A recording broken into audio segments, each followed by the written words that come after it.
Now, on this Shipp's tips, this is all going to be like a bit of a diary piece because we are going into the winter, obviously weather. You can see from the leaves on the venue behind me, the leaves are belting off, and this is when I do or start my silverfish, a lot of my silverfish fishing. And I'm going to talk to you about a few matches that I've been on because this year's been slightly different. A lot of venues for me, the small fish, even I'm going to talk about Whiteacres in a minute, which was really, really strange. But I think nowadays, for me, ground bait, as they always are, I think as we just go along, it gets colder. Without ground bait, you cannot compete. And first off, I'm going to talk to you about Stafford Moor. Now, Stafford Moor, anyone who's been there will know exactly what I'm talking about. It's an absolutely stunning venue. It can be very tricky because you are fishing for Carasio. They actually allow Carasio there as silverfish, and they're really, really important. If you don't catch Carasio, it ain't easy to compete. So anyway, I went down on the Friday. They do a practice match there. I have a lovely sort of 3 days away with my brother and my nephew. Excuse me. And I gone down Friday morning and I drew peg 7 on Tanner's Lake. Now, Tanner's Lake is my favourite lake of all time. It's absolutely stunning. It's just a nice depth. The bottom's really nice. And yeah, I didn't. And peg 7 can be a really funny peg. And I started off short. I didn't set a feeder up. I just thought I'm just going to concentrate on the pole because that's how I thought I would probably have to fish on Saturday to try and qualify. And the match went really, really strange, to be honest. I put a ball of ground bait out long with some worms in, and I also fed a pellet line. So I fed some 2mm fin pellets, and I had some 4mm fins, just pinging them over the top because I thought Carasio skimmers, with the temperatures as it's been quite mild, like 12, 13 degrees, and I thought pellets could be really good. So I started short. I actually caught, all I hooked was, in the first 45 minutes, I hooked 10 carp, and they're big carp. And the number six slip, which we'll talk about in a bit, fair play to it, you know, that took some absolute hammering. But anyway, let's talk about the match itself. So it was really, really slow, and I can only go on the previous few years because I've been going there every year. And sometimes you've got to top up. The last 3 years, I would say, you topping up with like a cad pot it just wasn't right. You had to put a reasonable sized ball in, probably a little bit bigger than a golf ball, and fish it out. And you can't really explain that, but that's fishing. If you kept potting, you think you would go out with a cad pot with a little ball of ground bait and keep doing it and it'd be fine. And it just didn't work. And this year it was completely different. So basically I caught very little, caught a few carp, and I thought, right, I've got to try something. So I put a medium cad pot on. I've got a ball of, which I'll talk about ground bait in a second, and I started lacing worms in there and dead maggots, and it transformed my peg. And I've ended up catching 44 pound, and I've caught 20 Carasio, and I caught about 20 good skimmers as well. The amazing thing is I fed my pellet line all day. I looked after it, and I thought I'm going to go on that in a minute. It'd be absolutely solid. And honestly, I think I hooked one fish and it come off and it was hopeless. And that is how deadly ground bait can be. It is astonishing that you're 4 meters apart, you're catching those Carasio, and we all know skimmers and Carasio, you know, love pellets, and pellets on that day, well, actually over the 3 days, were absolutely useless. But the ground bait I used, I actually had to go through my Facebook page because I actually forgot a little bit of what I used the previous year. And them 2 ground baits there have seen me proud, not just at Stafford Moor, but loads of venues.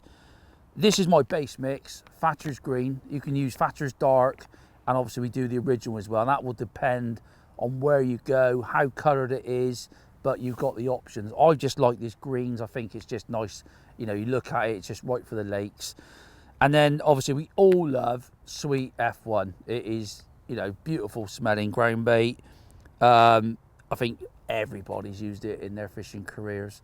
And these are the 2 ground baits. So basically I used a kilo of Pro Thatcher's Green, and I probably put around about a pint of F1 green, which was probably about enough for the session. So if you stick with those 2 ground baits, again, going back to Stafford.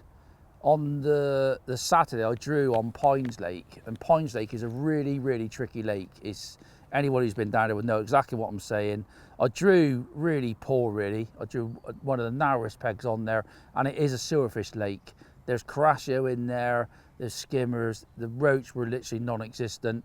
But I had £8.12, and that was actually just out of qualifying. I was gutted because there was 3 Carascio weights. But again, without this, I honestly think I would have caught very, very little. And in the end, it was amazing. With an hour and a half to go, I literally sat there, I couldn't get a bite. And I thought, I've got to try and make something happen. I put 3 balls in, like Jaffa, Jaffa balls, with a little bit of gear in. I actually started catching, and I was a bit gutted really, because I felt like I should have done it a little bit earlier. And that's another good tip. Even though sometimes you go in the winter, you put a little ball in, it's not happening, don't be afraid, especially in the last hour and a half, 2 hours, don't be afraid to put a couple of big Jaffas in, because it can just switch them on. And unfortunately, I just didn't quite catch enough at the end and missed out. Again, on the Sunday, I stayed on. I didn't get through to the final, but I stayed on. I come 4th in that match. Again, getting beat by Carascio, really. I did catch some Carascio on the Sunday. But again, I caught all of my weight, and it was a tough area I was. If you look at the weights around me, there was very little caught, and I caught £23. And I thought, to be honest, I couldn't have done much else. And again, those 2 ground baits, when you look at your results, when you look at the weights around you, them 2 ground baits done me proud. And then we'll talk a little bit about Whiteacres. I fished the Whiteacres Preston Festival, and amazingly this year there was loads and loads of maggot fishing. It was incredible. The roach literally just switched off. You could actually fish with maggots, which is very unusual with Whiteacres. There's a lot of venues we go to now have got a lot of small roach in, and ground bait again. It would down the edges. You were a big pot in ground bait. My ground bait was slightly different down at Whiteacres. I actually used Pro Fatcher's Green and Match Method Mix. I love Match Method Mix when I go to venues with more F1s in it, and obviously you've got an odd big carp that you can be caught. And to be honest, without that, I think I wouldn't have qualified for the final, which was the Park Dean final. So yeah, Jeff, get out there, use these 2 ground baits, and honestly, you won't go on. But use the Pro Fatcher's Green as your base mix, like I do with Match Method Mix. A lot of my carp fishing, method feeder fishing, I use Match Method Mix in my base mix, and then I'll add something into it. Even Pro Fatcher's, maggot fish meal, chunky fish. And when I get to my silverfish fishing, which I've been doing recently, and I will be now, obviously going into the winter, stick with those 2 ground baits. You can always add a little bit of marine green if you go to, say, a venue with lots of big skimmers and breaming. But honestly, stick with them 2, mix it up nice. I'll just run through exactly how I sort of fed it, really. A lot of my fishing down at Stafford, you can see it in there, it's a beautiful mix. I have it quite dry because if I mix in with like chop worm, dead reds, you obviously get a little bit of liquid off of those. And you can see that, I just mix it. So it's just nice. You can actually put that around a method feeder if you wanted to, or through a cage feeder, no problem at all. But a lot of my fishing at Stafford was probably balls about that big. And over the 3 days, what I found was you needed to put mostly ground bait in. If you started piling particles in, it felt like the fish were coming into your peg, and you really struggled to get them on the hook, even though with a few bubbles coming up. But that's something you've got to adjust as you go along, especially when I went down to Stafford for 3 days. You do learn a bit, even though you are changing lakes. But little balls like that, a little squeeze, not too hard. And at the start of the session, I actually put some loose in. And what I mean by that is you just put that over the top, little ball in at the start of the session like that, with a few bits and pieces in. And when you're looking for a quick response, because if you don't want to chuck a feeder out like I did on the Friday, I wanted to try and catch really early on the pole. And I think putting that bit of loose in, if there's any fishing, around you, they come to that sort of cloud. I don't do it.